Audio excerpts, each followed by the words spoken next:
Olá! Hoje eu vou falar a respeito da tarefa ir ao chão, ou seja, quando a gente começa a realizar alguns exercícios, principalmente de força, na posição de decúbito dorsal ou decúbito ventral, ou utilizar as pontes, as pranchas que as pessoas precisam ir ao chão, é necessário antes, um período de 4 aulas, pelo menos que a gente utiliza, fazer etapas passo a passo para ensinar uma técnica com alavancas que favoreçam as pessoas mesmo com menor mobilidade, com menos força, mesmo com algumas limitações, obesidade, enfim, artrose, tudo que eles querem te explicar que eles têm e é por isso que eles não podem ir ao chão, a coluna, enfim, vocês vão ouvir tudo nessa hora, mas o importante é preparar o campo, preparar um cenário adequado para que as pessoas entendam, em primeiro lugar, qual a importância disso, qual é a vantagem, o que eu vou ganhar quando eu me esforçar a aprender uma técnica que vai me levar ao chão e com ela eu vou sair independente do chão, ou seja, sem a ajuda de alguém me puxando, de um guindaste me puxando. Esse é um momento que a gente pode aproveitar até para fazer algumas brincadeiras, algumas piadas, tirar algumas risadas para descontrair um pouco o fato de que muitos ali vão estar com medo de enfrentar o desafio de ir ao chão. Acreditem ou não, quem trabalha com idoso sabe bem disso, muitas pessoas faz décadas que já não sentem o corpo no chão, nem em decúbito ventral, nem dorsal, seja lá como for, já não tem mais nenhum relacionamento com o chão. Perderam o chão literalmente. Então isso é uma realidade que você já começa dizendo, olha, eu entendo que muita gente não vai ao chão há muito tempo. Você pode até perguntar, fazer uma pesquisa rápida ali na turma, quantas pessoas aqui, levanta a mão, quem já há alguns anos não vai para o chão, ou já há algum tempo não vai para o chão. E aí você vai ver que muita gente levanta a mão, tem aquelas pessoas que não vão, mas não querem assumir, não levantam a mão, mas lá dentro estão se identificando com aquilo que você está dizendo. E o grande problema disso, em primeiro lugar, é a mensagem que isso fica no nosso cérebro, na nossa mente, de eu não sou capaz, a falta de autoeficácia, que é o senso de ser capaz. Quando eu começo a perder a autoeficácia, eu perco o chão, literalmente. Eu começo a não confiar, imagina o que é não confiar no próprio corpo, não confiar na sua destreza, que não tem aptidão necessária para fazer uma coisa simples como ir ao chão e voltar. Se você cair, como é que faz? Aí vai ficar ali até que alguém, aí aumenta o seu medo, você começa a não ter nenhum desafio, você começa a poupar atividades que podem aumentar o risco de ter uma queda, já não sai mais tanto de casa, aumenta o isolamento social, fica mais complicado, mais dependente, porque a pessoa simplesmente não confia em si, não confia no corpo, sabe que qualquer intercorrência vai precisar da dependência, da ajuda de alguém, ou vai ter consequências mais graves. Então isso é muito triste e é a chave de um processo de morte, que começa em vida e muitas vezes muito cedo na vida, muito mais cedo do que a própria morte, 20 anos antes da morte às vezes, né? 30 anos antes da morte às vezes. Então, isso é um assunto que a gente tem que tratar com seriedade e mostrar que o seu papel é mostrar um caminho que vai fazer o processo inverso. Afinal de contas, a gente não está falando de gente que está uma horinha sentada na cadeira esperando alguém chamar para ir para o céu. A gente está falando de muito tempo, de uma qualidade de vida que está sendo perdida pelo ralo. Isso não pode acontecer.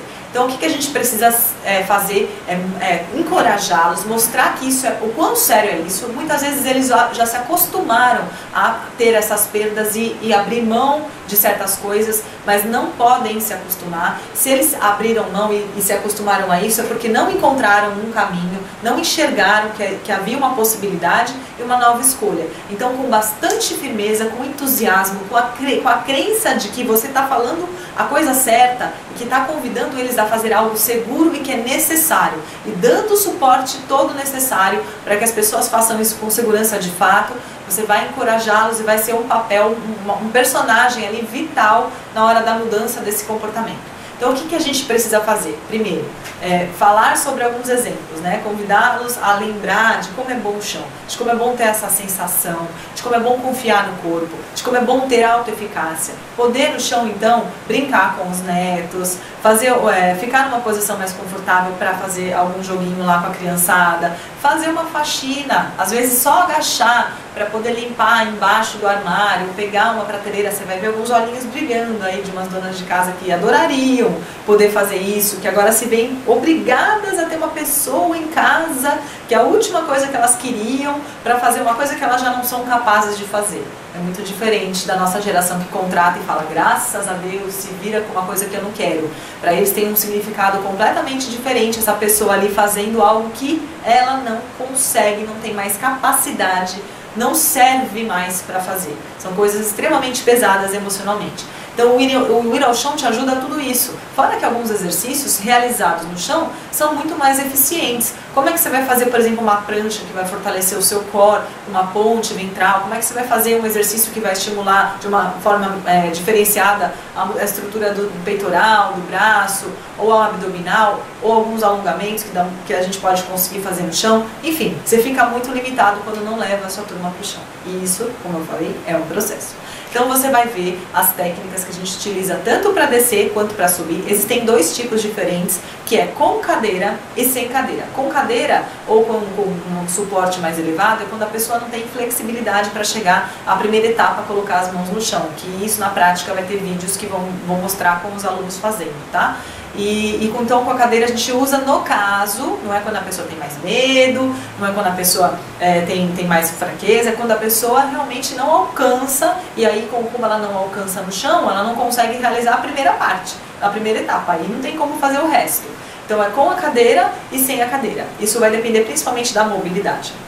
Então essa técnica tem que ser empregada passo a passo. Existe a maneira de ensinar também que está nos planos de aula, que a maneira de ensinar é, na primeira vez a gente vai fazer até a etapa número 1, depois você vai fazer a etapa número 2 no outro dia. E assim vai trazendo as pessoas com confiança, porque é como subir uma escada. Você olha a escada e acha a escada muito longa, mas se você for degrau por degrau, passo a passo, vai vendo que não há motivos para ter medo, tá? E que normalmente as pessoas vão ter sucesso em fazer.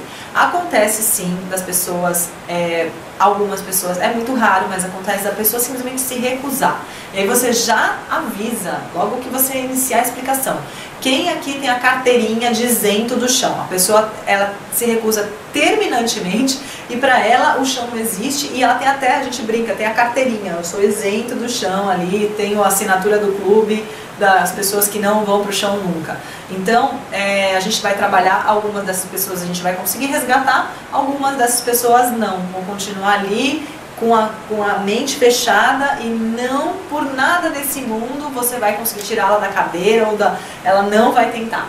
E aí você respeita, tá? Mas o fato é que você mantendo a sua mesma postura, a sua mesma confiança, a determinação, você pode mudar o exemplo, né? Ela pode começar a ver uma, ver outra, ver que a outra que dizer que não conseguia está conseguindo e isso motivá-la com o tempo a começar a tentar também. Outra coisa é você olhar no olho dessa pessoa e dizer assim, confia em mim, eu vou te ajudar, vamos comigo, eu estou do seu lado. É diferente do que a pessoa tá ali sozinha, solta. Então as pessoas que têm mais dificuldade, você já pergunta, quem aqui tem a carteirinha de isento? Já levanta algumas pessoas que têm muito medo, que há muito tempo não vai pro chão e tem muito medo. Aí você vai separar esse grupinho de pessoas num canto, já onde ficam as cadeiras já encostadas na parede. Então essa aula é a aula que você vai dar assistência individual, um por um, nem que demore as 4 aulas para você fazer uma vez com cada pessoa, mas o objetivo é ter pelo menos uma experiência de ir ao chão e levantar no chão, mesmo com a cadeira, pelo menos uma vez cada um com a sua assistência, você ao lado da pessoa, como vocês também vão ter a oportunidade de ver no vídeo, tá? Então isso é fundamental, separou quem tem mais dificuldade e quem tem. Se você está sozinho para ministrar aula, esses que têm mais dificuldade vão assistir primeiro os outros, que podem fazer só com a sua orientação verbal e visual.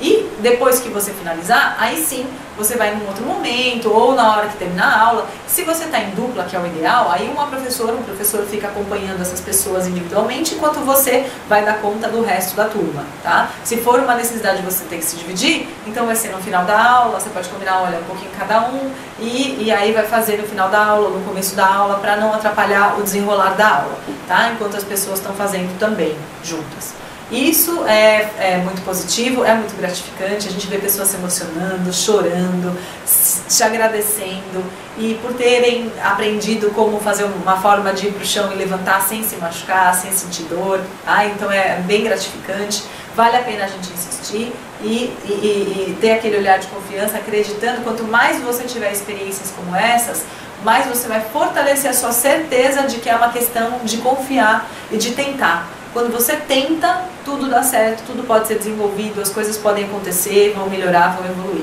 Quando você se priva de tentar, é quando encerrou. E quando a gente não tenta mais, a gente morreu.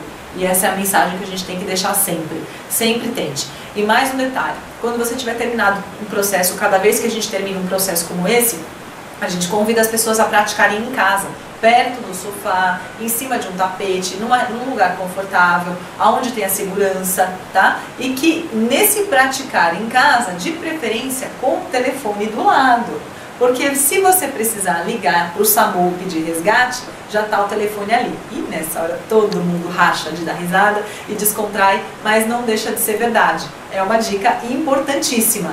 Vai treinar em casa, mas com o telefone do lado. Se acontece qualquer coisa da pessoa ali, esqueceu a técnica, não conseguiu levantar, ficou travado, então telefona para alguém para pedir ajuda ou mesmo para o resgate. Outra coisa importante de dizer é que nessa hora que as pessoas estão entendendo a importância de ir ao chão e levantar, lembre-se, principalmente para aquelas que disseram que não levantam, que não vão para o chão, que não vão para o chão de jeito nenhum. Se a pessoa sofreu uma queda e estiver sozinha em casa, como que acontece? Existem já reportagens, aconteceu já inúmeras vezes com pessoas que passam horas deitadas no chão, feito tartaruga de barriga para cima, e não levantam, e não tem como sair de lá, e não sabem o que fazer, não sabem mexer o corpo, não tem menor noção. E isso não é questão de que falta força, falta flexibilidade, falta coordenação motora para saber que músculos eu movimento, que alavancas eu uso para poder levantar, para poder nem que seja ir de gatinho em algum lugar, para ter um apoio, para poder sair do chão. Então isso é muito triste e é uma realidade. E vamos convidar as pessoas a pensar sobre isso. Espero ter esclarecido para você poder utilizar isso com propriedade nas suas aulas e obrigada!